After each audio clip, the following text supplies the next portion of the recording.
오늘의 말씀 고린도전서 7장 1절에서 7절 말씀입니다. 너희가 쓴 문제에 대하여 말하면 남자가 여자를 가까이 아니함이 좋으나 음행을 피하기 위하여 남자마다 자기 아내를 두고 여자마다 자기 남편을 두라. 남편은 그 아내에 대한 의무를 다하고 아내도 그 남편에게 그렇게 할지라.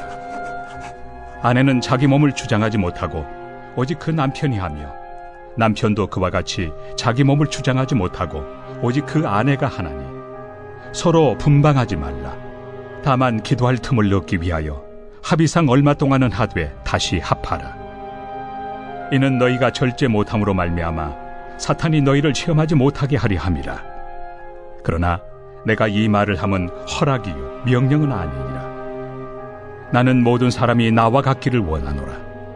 그러나 각각 하나님께 받은 자기의 은사가 있으니 이 사람은 이러하고 저 사람은 저러하니라. 요즘은 그럴 일이 없을 것 같지만 예전에는 종종 이런 일이 있었다고 하지요. 늘 교회에 붙어 있어서 기도에 전념하시고 또 많은 나이에도 늘 교회 일에 앞장서셨던 그런 권사님들 중에 가끔씩 이제 목사님의 어린 자녀들에게 이렇게 묻곤 하셨다지요. 아버지는 어머니와 함께 주무시니 그리하여 무슨 의도인지도 모르는 이 어린아이가 아니요, 아빠는 설교 준비하시느라 따로 주무세요 하고 있는 그대로 대답하는 날에는 이제 권사님의 입가에는 미소가 지어졌다고 하지요. 역시 우리 목사님은 믿음이 좋으셔, 뭐 이런 식이지요. 혹은 반대로 네, 엄마는 아빠랑 엄마랑 맨날 같이 자요 하고 대답을 듣게 되는 날에는 이제 주여 우리 목사님을 굳게 붙들어 주소서 하고 이렇게 탄식을 하는 뭐 그런 일들이 종종 있었다고 하지요. 성을 멀리하여야 신령하고 거룩한 사람, 또 성을 가까이 하면 세속적이고 영적이지 않은 사람, 뭐 이렇게 생각하게 되기 쉬운데요.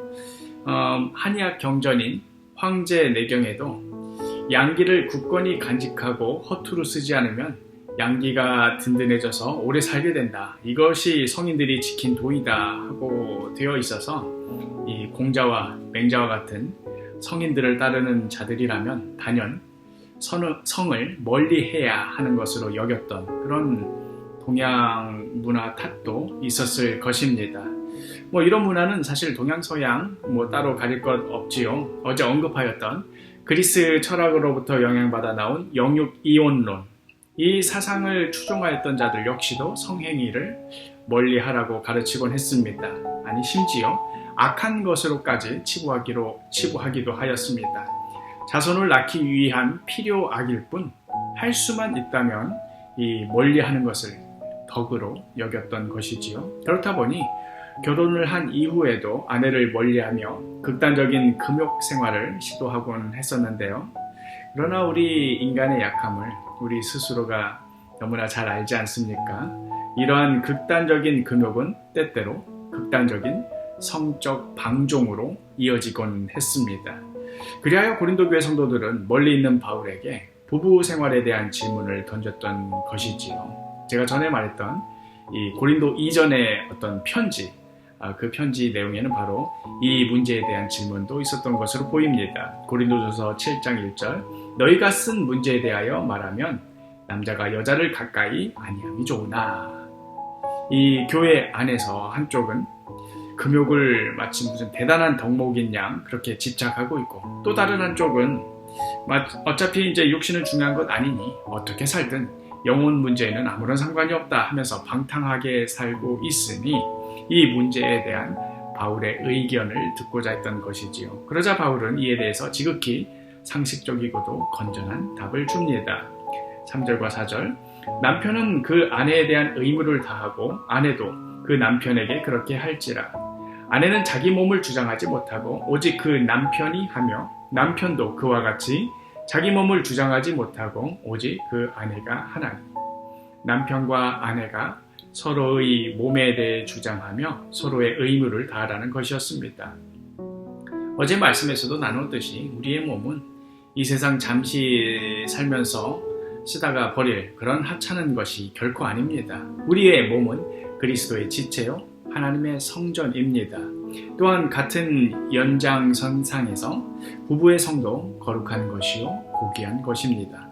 거룩의 의미가 무엇입니까? 따로 구별되었다는 의미입니다. 부부의 성이 거룩하다는 의미는 오직 이 둘만이 따로 구별되어 둘 사이에 다른 그 무엇이 끼어들 수가 없다는 그런 의미입니다. 하나님께서 온 우주를 지으실 때에 가장 마지막까지 아껴두셨다가 최후에 만드신 것이 바로 부부이자 결혼입니다.